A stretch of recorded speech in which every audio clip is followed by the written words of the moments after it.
Hello.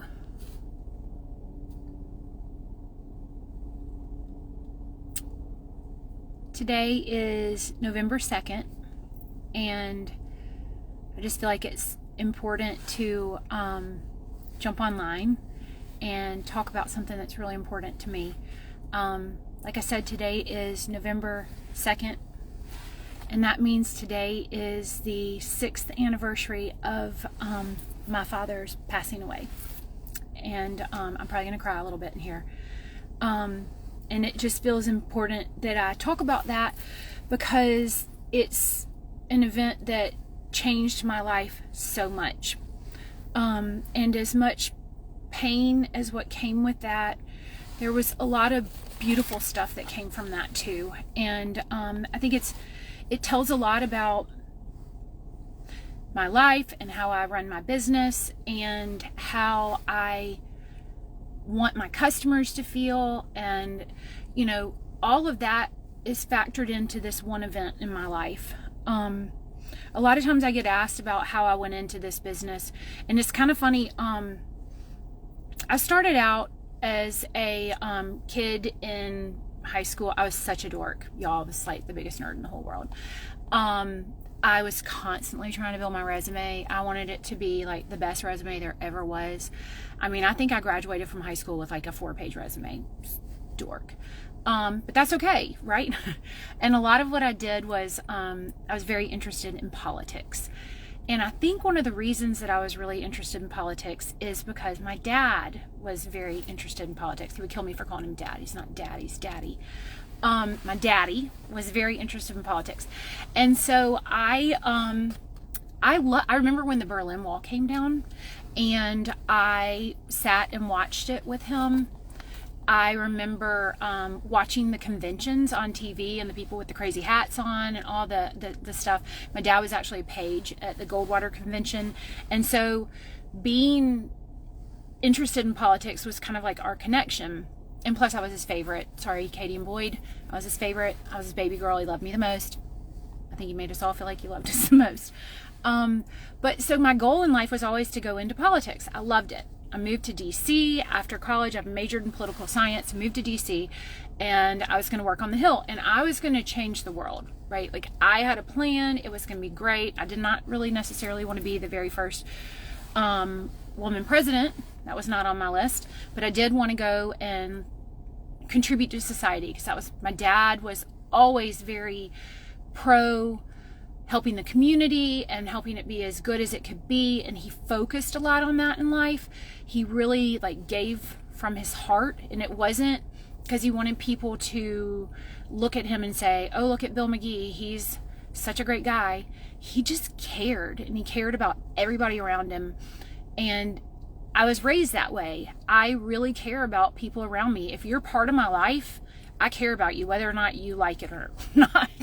So a lot of that's from my dad. So I went, and my mom too, but we're talking about my dad right now. So I went to DC. My plan was to live up there forever and change the world.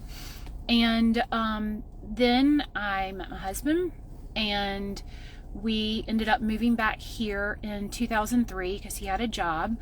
And when we got back here, it's just not a lot of wasn't much to use my degree with, my political and my experience, like political science and working on the Hill. Like, how does that translate down here? So I somehow, somebody tried to get me to run their campaign. Don't just assume because somebody knows what they're doing in politics that they know. I just had a call. I hope that went away. I thought I muted this. But don't just assume that because somebody knows something about politics that they are somebody who knows how to run a campaign, because that's not the same thing. Those are two different things. So I got down here, and I was not wanting to run a campaign, and I ended up somehow getting a job with the Department of Defense, which was great. I worked at this Naval Engineering Center, and I was supposed to do their congressional affairs, and then somehow that morphed into something else. And then the next thing I knew, it's like 15 years later.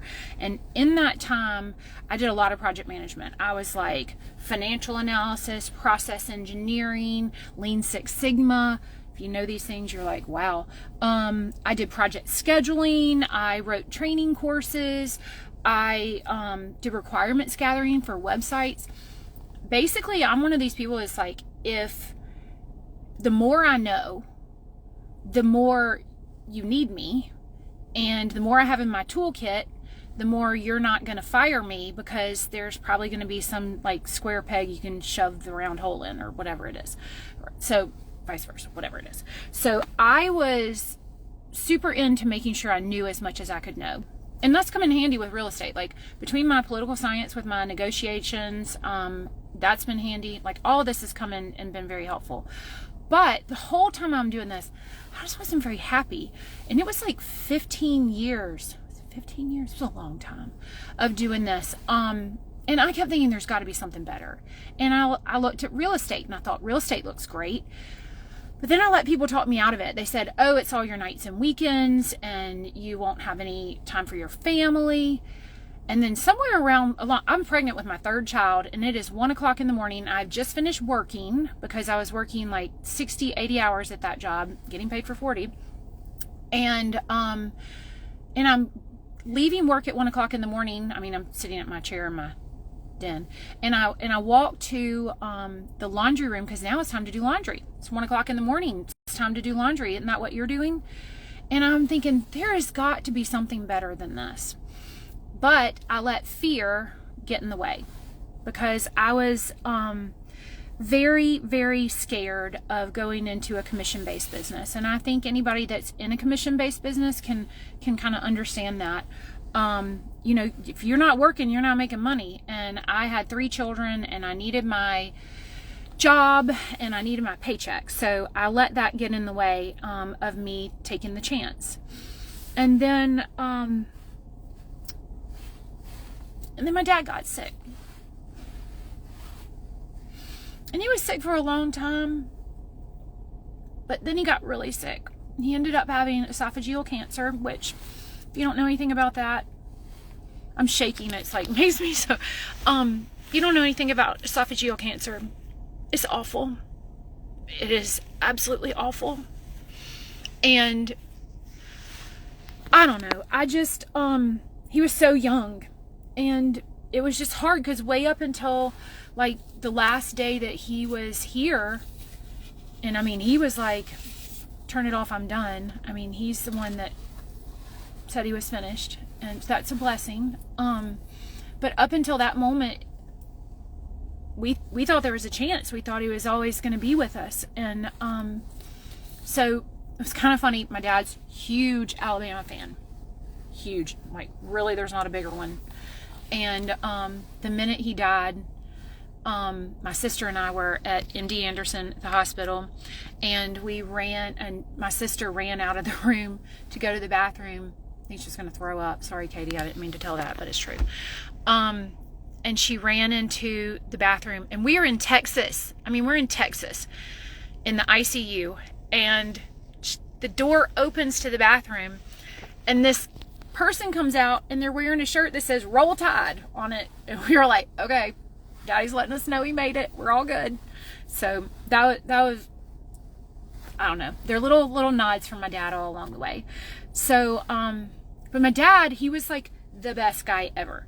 He was the most loved man in town. I mean, he was just a good guy. He called himself food and beverage. He was always in charge of making like the steaks or grilling the, hamburgers. He had these like Tyson chicken wings that he made that were so good. He's always like bartending, and he brought the party wherever he went. There was always a DJ, and it was my dad. And he was always playing Carolina Beach music. He had like a 4 terabyte hard drive. Now this is like 10 years ago, y'all, like when iPods just came out. So he was revolutionary. He had a 4 terabyte hard drive, and he knew every song, whatever you needed to hear in your moment. He knew the name of the song, and he could play it, and he would tell you like, oh, this was recorded in Muscle Shoals, and this was, recorded in 1962, but it was always like beach music and stuff, but he would always play us a good song. So before he died, I told him that I was really scared about going into this commission-based business, and I'd taken the real estate class like a year before he got sick, like really sick. And then he got sick, and I didn't have time to take the test. It was like we were flying back and forth to MD Anderson, and I let fear get in the way. Have a tendency to do that. I'm very cautious. And so I told him I was scared, and I was like, Daddy, I just don't know. And this is, while he's sick. He was like, why aren't you taking this, why aren't you getting your license? Oh my God, I'm shaking. What's wrong with my arm? And I said, I'm scared, Daddy. And he said, if you just do right by people, it'll be okay. Just take care of people, and the worst will work. Sorry. He said, just do right by people. He said, if you just take care of people, the rest will sort itself out. The customers will come, their work will happen. Just be a good person and do a good job for people and put their interest above your own. And that just resonates with me so much. It's just stayed with me, because then he died. That was like one of the last things he was able to say to me. And I remember where we were. We were driving in the car. It was before he had a trach and all this stuff. It was awful. Esophageal cancer. It's awful. But after he died, I realized that we don't have long here, y'all. This is it. And I was just going through the motions in life. I was going to work, and I was coming home, and I wasn't happy. I wasn't happy. And so I took the test. I took the test, and Daddy died right around my 40th birthday, like a couple of weeks before it. And I'm like, he's 67, and we don't have very much time here on earth. I'm turning 40. It could be any day now. Like it could be tomorrow. It could be tomorrow when you're 25. You should be happy. You should find a way to be happy. And my father would want me to be happy.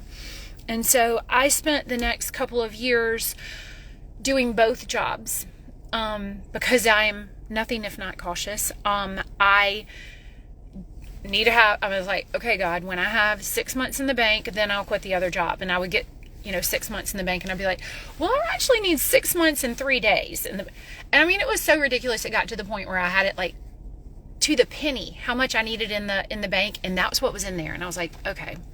Then my contract at work was ending, and I was supposed to be going and hustling up to find another one. And I'd been doing 2 full-time jobs for 2 years, and my contract ended on my dad's birthday. And I told myself, this is my sign. I'm supposed to be leaving, and I'm supposed to be trusting myself, and my car is going to turn itself off, and I'm not going to let it. And so, leap of faith, I jumped in the middle of COVID. It's like the worst time.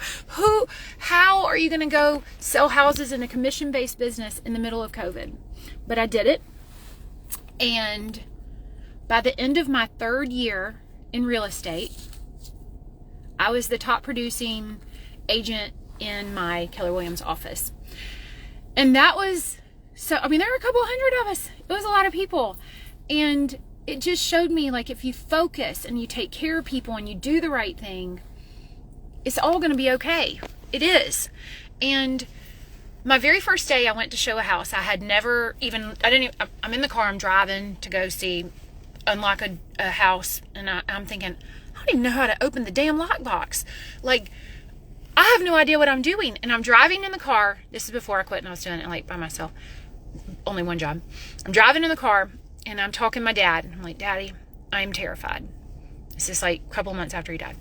I'm terrified. I don't even know how to open the lockbox. This is crazy.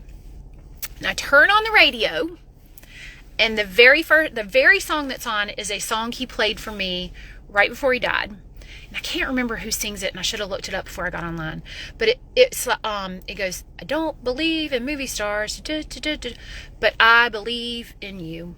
And it's a country music song that he hated country music, but that was one he played for me right before he died. And so I'm sitting there like not believing in myself, and I turn on the radio and this song, I Believe in You, comes on. And I was like, all right, I'm going to be okay.